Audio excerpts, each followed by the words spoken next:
Konkombes are there. They are the majority tribes. In fact, almost 80% in each place, except Chirpwani and a few areas. There is no agenda of the government of Ghana against any particular tribe. I want to urge people who are going on that tangent to drop it. They are dividing Ghana. It doesn't help us. Volta region, when we want to rank the eastern side, we will go first. The first region on the eastern side, where Volta region is Upper East. 8 plus 199 soldiers. That's 207 soldiers in Upper East. The next biggest is Northern region. 5 officers, 105 soldiers. That is 110 members of the Ghana Armed Forces are in Northern region. The next place is in Northeast. 99 plus 3, 102 soldiers. Before you then come to Volta region, which is 3 plus 95, 98 soldiers. Then you come to OT, which is the last one, is 2 plus 70, 72 soldiers. So I want to let the chiefs and people of the Volta region know that the information the NDC minority, former President John Mahama is feeding them is pure propaganda. It should be ignored. It's pure mischief. It's pure propaganda. We have deployed across the entire country. And the purpose is to aid and support the Ghana Immigration Service to stop people from crossing. Because we have too many unapproved routes. And COVID, the numbers are getting higher and higher and higher. And we will not, and let me repeat, sit aloof and allow our people to die because people are crossing into our country. If people have any reason, whether NDC, MPP, CPP, or any other party has any reason and have the intention of bringing in anybody for whatever purpose, the protocol is very clear. Bring them in through the approved channels, let them quarantine themselves for 14 days, and then they can do whatever they want to do. But for the people of Ghana, they are concerned about their health. It's my duty to make sure that the people of Ghana are safe. And at this particular time, we are all in danger. So you will have seen the deployments we have done across the whole country. And for anybody to suggest that we just deployed only to Aflao or Volta region is misplaced. It's misinformation. And the person is just seeking for mischief. The people of Volta region, particularly chiefs and people, will register and register well. The people of Ghana will register and register well. The soldiers are not coming to any polling station. The soldiers will be at the border to stop people from coming in or going out across the whole border. Volta region, OT region, Northern region, Northeast region, Upper East, Upper West, Bono region, Western North, Western region, and Savannah. These are the regions that have borders. And the soldiers are to help the immigration stop anybody from crossing into Ghana or leaving Ghana because our borders are locked to human traffic. What we will accept is cargo. But for human traffic, we will not accept it. If you want to bring any human being, go to the Ghana embassy, register, and that person will come in and spend his time at his own cost, a quarantine period of 14 days. And once we are okay that the person is not COVID patient, is not positive, that person can go.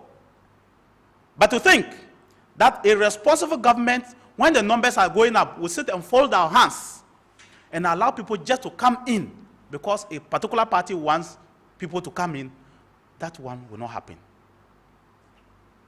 The soldiers, as I said, are not going to any polling station. On that day, take your Ghana card or take 2 guarantors and go to the polling station and you will register if you are a Ghanaian. If you are not a Ghanaian, you have no business to go there. But if you are a Ghanaian, you will register and nobody will be allowed to stop you. There is a legal basis for stopping people from registering. And the soldiers are not part of that legal basis. They are at the borders and will remain at the borders to ensure that people do not go out and do not come in. I thank you very much.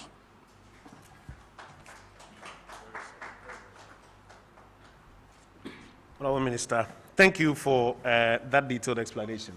We will be taking your questions shortly. I'll just make a few remarks and then we'll take your questions.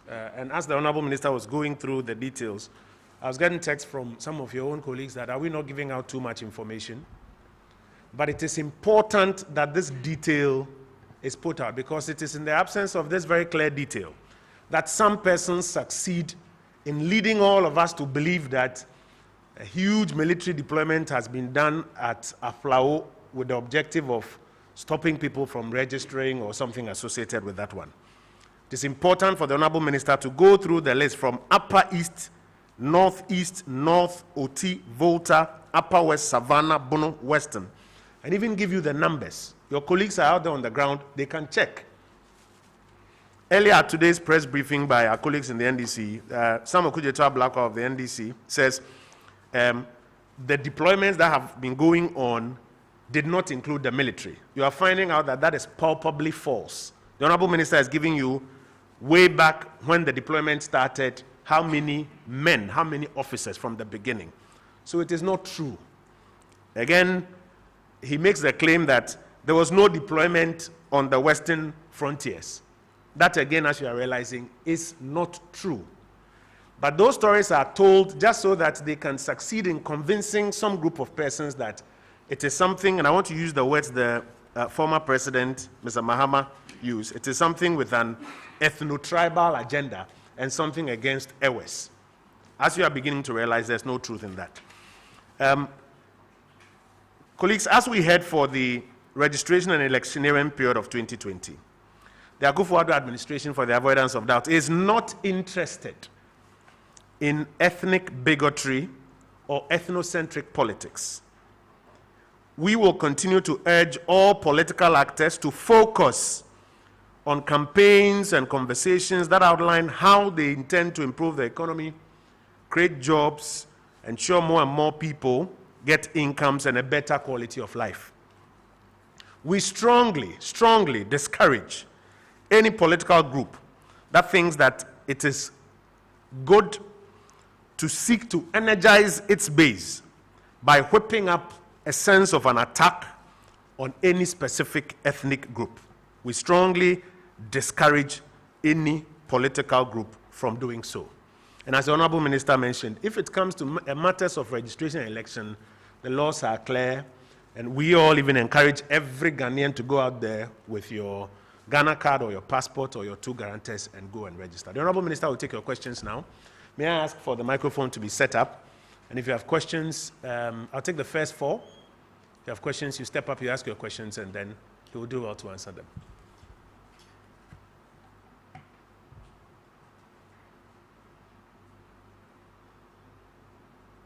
Are there any questions? Yes, sir, please step forward. Any other takers? 2, 3. Yes, sir. I'll take a final question for this first batch. Any other questioner for this first batch? Can you assist him? Yes.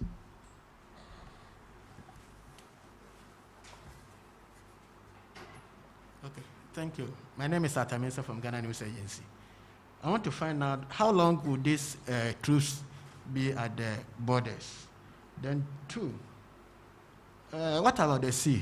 Because recently I learned a Ghanaian flagship was hijacked. And so do you have any plans of deploying people, soldiers to guard our sea for us? Then the president of the Aflao Traditional Council alleged that some of the soldiers have been going in house to house, searching homes and brutalizing civilians. How true is it? Thank you. Yes, sir.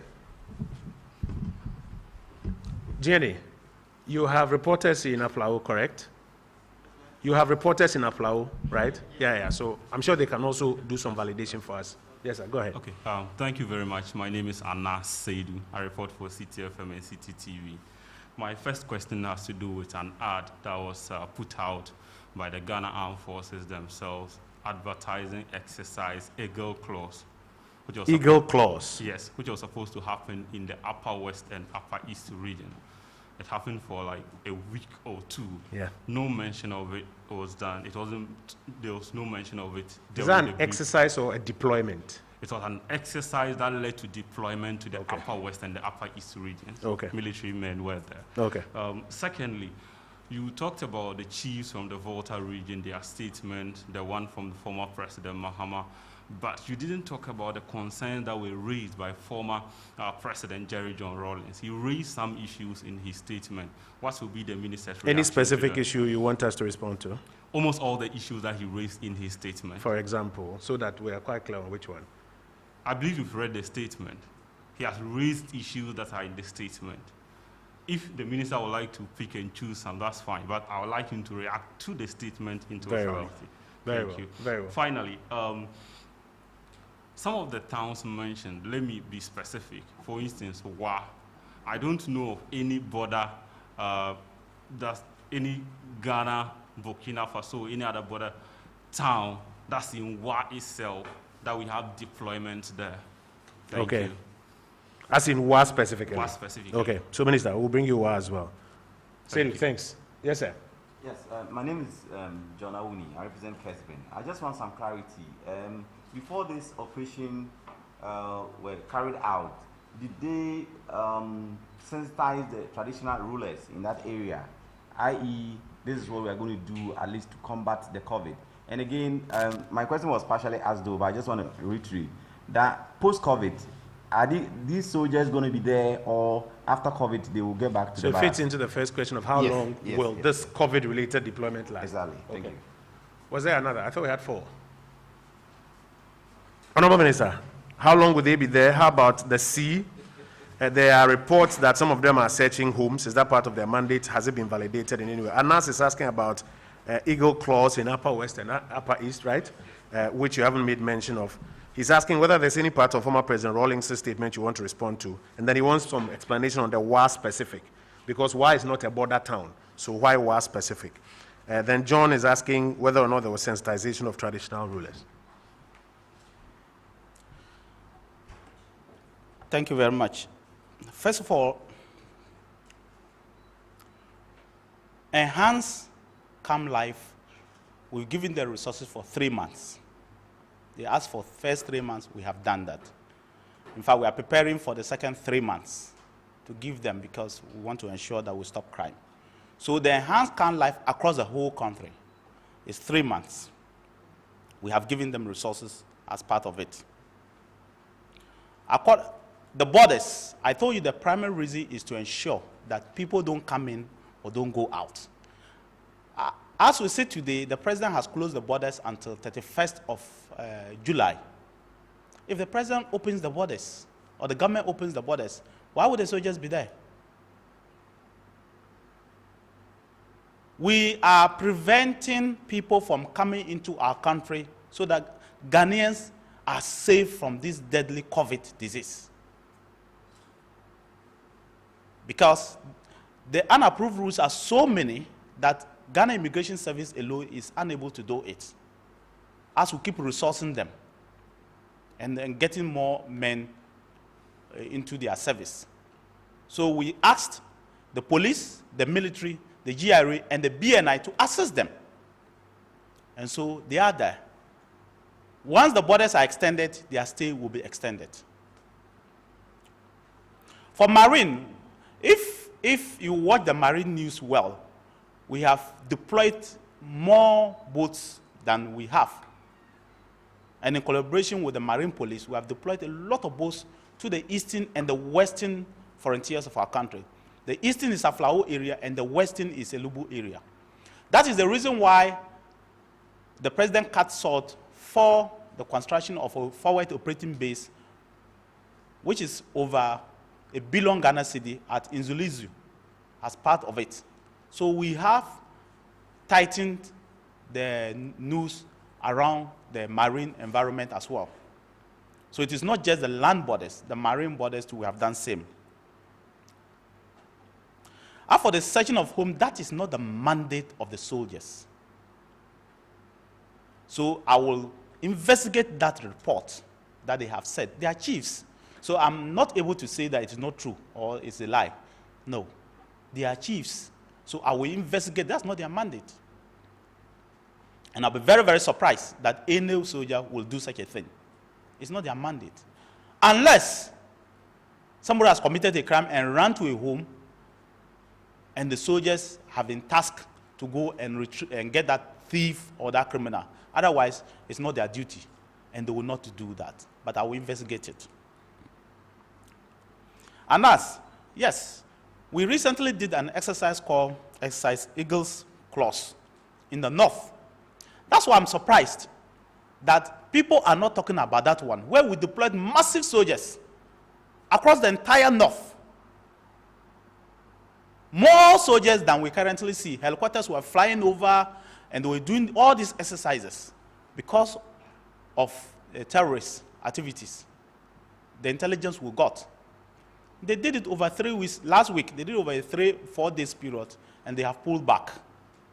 So that's why I'm a bit surprised that people who are suddenly creating all this mischief and mayhem did not find fit to do that because they have their own people at the other side. So why? You think the Northerners, their lives don't matter? Northeast people, their lives don't matter? You think Northern region people, their lives don't matter? Or Upper West, their lives don't matter? We are there to protect the people. If you ask the people of Tumu today, they will tell you that since the soldiers arrived in Tumu over 1.5 years ago, crime rate has gone very, very low. And all the people, if you remember, when people, Burkinabés, were coming to the country, some with guns, and the ordinary citizens were being encouraged by these soldiers to make sure that they arrest them. It is all part of it. For 1.5 years, they have been in Tumu. So it was an exercise. It's a normal military exercise that we have been doing. And we are planning others to do some. Last year, we did some around Adakulu area. We did some around the area. The MP was a bit concerned, but we have been doing it. And we did some around the area. And then we keep doing these exercises here and there to prepare the soldiers. The work of a soldier is to keep training during peacetime. And when there's war, he can go and fight. So the soldiers keep doing their work. We give them the resources to do that. That's why Exercise Eagle's Claws was there. But it's not, the Ministry of Defense does not have the habit of coming to the press to say we are doing A, B, C. No, we don't do that. We don't do that, and we will not do that. Because we are training for the enemy, and we don't know who the enemy is. The enemy can be within or without. And so we keep training for the day that will be needed to protect the people of Ghana. And we'll continue to do that. For the concerns of former President Rawlings, some of the concerns, I agree with him when he says that we should deploy in a way that people will not be concerned. It's normal, and that's what we are doing. But I disagree when the statement says that we have not deployed in Volta region and Oti region. Please, we have deployed in Volta, we have deployed in Oti, we have deployed in Northern, we have deployed Upper East, we have deployed Upper West, we have deployed in Savannah, we have deployed in Bono, we have deployed in Western region. In fact, we keep deploying, especially around the Western half, because more of the people in the area, traditional people, are asking for the soldiers to come. And so, and as the intelligence tells us, we keep deploying more of them to ensure that Ghana is totally safe. So there are some areas I agree with him, but the other areas I humbly disagree. And for Wa, of course, Wa is not a border town. But Wa is what we call the FOB headquarters. Because, you see, now that we have put a headquarters of soldiers in Wa, we are building, started during the NDC time, Kumbo time, and I've continued to build a headquarters for soldiers there. So it's obvious that they will stay in Wa and fan out to the others. They call it the FOB base. That's where the logistics will be. It's the same thing as Bolga. I mentioned Bolga, and I have mentioned Ho as well. So we have Nkonya FOB, we have Ho FOB, we have all the FOBs, and then the soldiers move because you have to keep logistics. You don't want to go and keep logistics in a border. No, you keep it away from the border. So we do that. I'm not surprised that somebody says we are giving too much. But because of this propaganda and fear and ethnocentric agenda, we have to let the people of Ghana know what it is. We have no agenda against any tribe. No.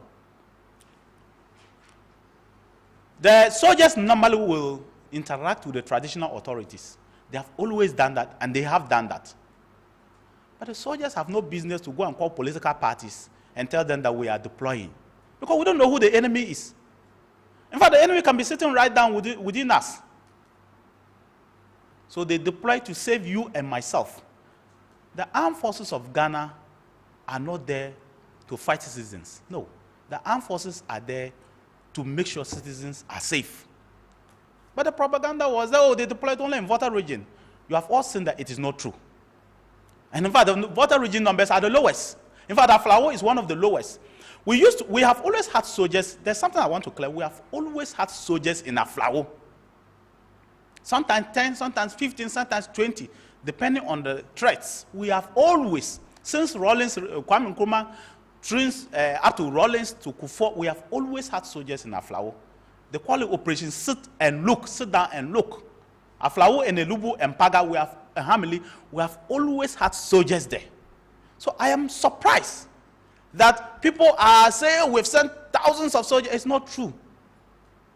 This current deployment is 1 officer, 50 men that we have added to that place. And the official documents are right here with me. The order I gave, and the order the soldiers gave, and the numbers. Thank you very much. So thank you. Doesn't appear we have any further questions.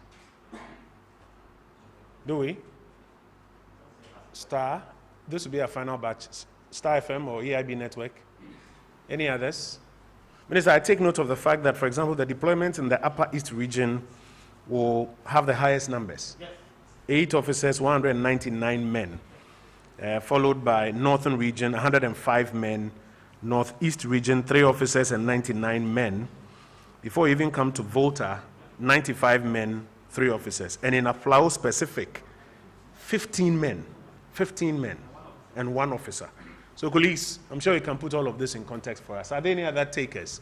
Because this will be our final batch. Okay, sir. Let's wrap up. Right. My name is Eric. I work with Star FM. I have a number of questions. I'll start off with this one about whether or not government is responsible to explaining its major security decisions to the citizens. I'm asking that because it appears this communication is coming on the back of a series of press conferences being held by the NDC after they raised some alarm, if we can call it that. The other question I have is that what has informed the reinforcement of the COVID deployment, if you are to believe the recent deployments are COVID related? Because if we look at transmission, Ghana has recorded a far more number of cases as compared to our bordering neighbors. And so if anything, the logic is that they will want to be preventing Ghanaians from coming in. And so if we are deploying these military men because of COVID, what really is the reason? Also, the minister in his address said that the military were deployed on the 18th and 19th of June, this second deployment that was seen, which is raising the alarm. But the third deployment. Yeah, the third deployment. The first is 21st February 2019. The second is 30th March and 20th of April. And then this third one, 18th and 19th of June. Go ahead. Great.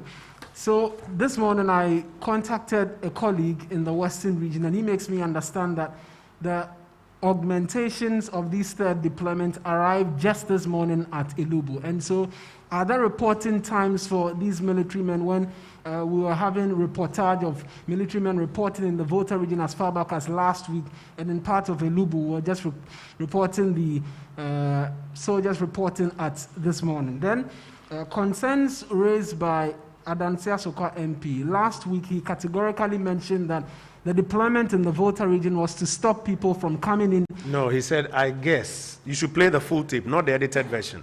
Play the full tape. When they ask him the question, and then he starts off by saying, if that's the case, I guess this is why they'll be doing that. You heard that? But so start off by saying that he said, you are saying that he categorically says. Because if we listen to the entire tape, yes, he goes on to say and cite examples as to why something like that should happen. That And is so- true. He cites all of those examples, but he starts off by saying that if what you are saying is the case, I guess this is why they will do that. I think we should put all of it together. Okay, so Yeah. in putting all of it together, Yeah. what is government's response? And isn't the NDC's concerns justified if we're having a member of parliament make such statements? Okay. And then lastly, the opposition NDC in their just ended news conference have issued a 24-hour ultimatum when they are asking government to withdraw the military presence at the borders. Is something like that going to happen? Okay. And I said lastly, but lastly, there appears to be a pick and choose of a sort where the NDC picks certain issues which they feel is worthy of note. I think there's some concern that have come that earlier when there were secession comments and all of that, it appeared there wasn't much of noise being made by the opposition. What is government's response to this attitude as well? Thank you. Anas, do you have a question? Because I saw you come up. You are done. Okay. Colleagues, so I'll take this as the final. Honorable Minister, let me just deal with two matters and then I invite you to tackle all the rest. I think we need to be clear about something. When government wants to put out a position, there are a number of government functionaries who put out the government position. His Excellency, the President himself may speak. The Vice President may speak. The Minister or Deputy Minister responsible for the sector. In this case, these are matters of military deployment, so either the Defense Minister or his deputies will put it up, or the Ministry of Information may put it up for government. Additionally, you have, let's say, the Press Secretary at the Office of the President who may put it out. These are the categories of government spokespersons. I think we have to be very, very careful also in, for example, hearing from a member of parliament who is not a member of government expressing his suspicions about what he guesses is the reason for a particular exercise. And again, I refer you to the full tape where he starts off by saying, I guess. We have to be clear to distinguish that from government position. The Interior Minister has spoken, the Regional Minister has spoken, the Defense Minister has also spoken. I've seen articles, for example, from some of our colleagues that say that confusion in government over deployment. And then what they do is that they juxtapose the Honorable K.T. Hammond, and if you read the line, it says that he's a member of the ruling party, but that's not a government position. So please, let's do this in a very clearly distinguished manner. The man in charge of the operation is explaining when it started, how many men have gone where, and the various rationalizations, and you have an opportunity to interact with him. I don't think that we do ourselves a service when we now decide to make K.T. Hammond's words the government position. Now, I think we can only say it's interesting. To your question about what does government have to say about this appearance of a pick and choose attitude, where there are some things, you see the minority pretend they haven't seen it, where there are some things, then they have a full-blown press conference on it. And like you mentioned, the issue of secessionist, I don't recall, did the minority do a full-blown press conference on it? I'm not sure they did. But in this instance, you would notice how the temperatures are being stoked up. We only find it interesting. We believe that the people of Ghana will see it for what it is. That will be our only comment. Honorable Minister, please join us.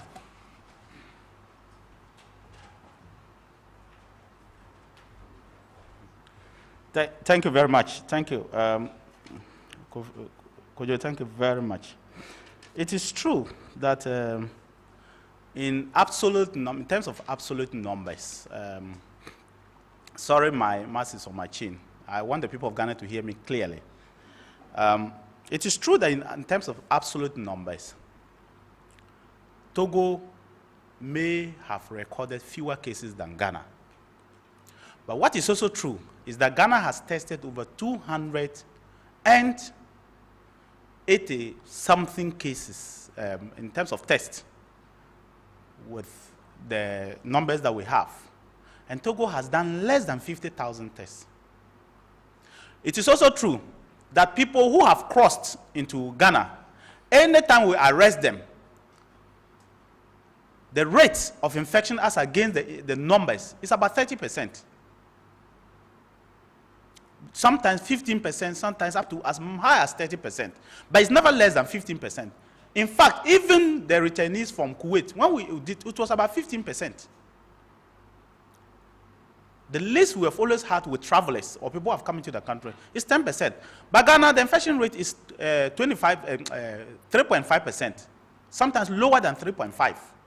So we are concerned about people coming into this country. It is the duty of Togo government to protect their people. It's our duty to protect Ghana. What we are saying is that whether Togolese are free from the virus or not free, we will not allow them into Ghana because our borders are closed. Whether the Ivorians are free from the virus or not, we will not allow Ivorians into our country because our borders are closed. Whether the Burkinabes are free or not, we will not allow them into our country because our borders are closed. That's all we have said. Good luck to them if they have fewer numbers. But as far as we are concerned, our borders are closed. And they were using unapproved routes to come into our country. And any time we get them, we see huge numbers. We don't know what they are doing. But we will not allow our people to die because we have opened our borders for people to come in through unapproved routes. When you ask the military to deploy from 18th and 19th, they deploy in barges. In fact, even this morning, the commander of 6BN was briefing troops as they were moving to their places. So it is not strange if you say that the people have deployed to Elubu. I've just given you the official figures at every place. What I rather thought you should be asking is that why is it that the NDC is saying that nobody is being deployed at the western border? Which you have just confirmed that is not true. You have just confirmed to all the people of Ghana today that they peddled a lie. It's not true. We have deployed at the west, at the east, and at the north, and even at the south. What we are doing is to make the people of Ghana safe by blocking off all the unapproved routes. And as long as our borders are closed, it is our duty as a government to ensure that Ghanaians are safe. And that is what we'll continue to do. As for the 24-hour, which one is the 24? Yeah, 24 hours. Oh, I think that, first of all, they did not even get their facts right. They assumed that we deployed only in Volta region, or specifically Aflao only. I believe that if they are watching this press conference, they will revise their notes. And they should be bowing their heads in shame. Because they lied to the people of Ghana. As we have all been told now, the numbers in Volta region are some of the lowest. In fact, Aflao has some of the lowest. Bogo has more than 45 soldiers. Aflao has about 16. So, when you are giving ultimatum, are you giving ultimatum to those in northeast to also withdraw? Those in northern region to withdraw? Are you speaking for those people as well? What about upper west? So they should withdraw as well. When Tumu people are happy that the soldiers are there. When Boku people are happy the soldiers are there. And they have been there for a year and a half. It's not like yesterday. When Paga people have been with these soldiers for a year and a half, and they haven't complained. Please, like I said, the soldiers and men, the officers and men of the Ghana Armed Forces are to protect all of us. In fact, to be irresponsible for any government, it doesn't matter which government, is to be there and fold their hands and the people of Ghana would die because of COVID. If there was another government other than MPP, it would have been the rightful thing for them to have done what we are doing. When they get intelligence and real facts that people keep coming in. Even under lockdown, 5,000 people were arrested. More than 5,000 people were arrested. And now they are even coming in more. Togo has opened their international airlines, so people come in. What we have said is that if you choose to travel to Togo and think you can sneak into Ghana, we have deployed soldiers, police, BNI, and GRA along the borders. Don't come in. If you want to come in, go to the embassy, register yourself, come and quarantine yourself for 14 days, and Ghanaians have no problem with you. But to sneak in and bring a disease into Ghana is the duty of government to stop them. I rather thought you were going to ask more questions because hardly will you have a defense minister organizing press conferences. But since we've chosen not to, I want to thank you, thank the people of Ghana through you, and I want to say God bless you all. Thank you. Honorable Minister, thank you. Let me also commend you for the speedy response with which you have attended upon our invitation today to help us deal with these matters. Colleagues, as I mentioned, our regular briefings are Tuesdays and Thursdays. But when there are matters that come up that we are of the view must be responded to within that same news cycle, we'll do well to invite you. And we're also grateful to you that you do well to attend these invitations when we put them out. Thank you. We'll see you tomorrow morning at 9:30 for the regular COVID briefing. Thank you.